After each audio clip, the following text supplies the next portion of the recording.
If you're having trouble claiming your Nodepay voucher code, then here's how to do it.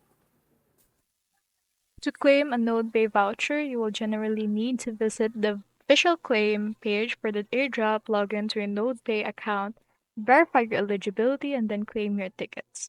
So it is actually crucial to follow the instruction provided on the official claim page. So here's how to do it.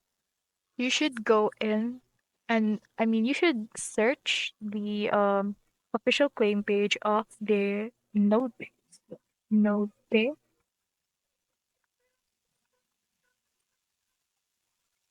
And then go to Nodepay. After that, this you need to log into your account, of course, and it will verify your eligibility. Follow the instruction to confirm your eligibility for the airdrop. This might involve completing tasks, verifying your identity, or meeting certain criteria. Once you're eligible, you can now claim your tickets. You should find an option to claim your tokens, and this might involve clicking a button or completing a transaction.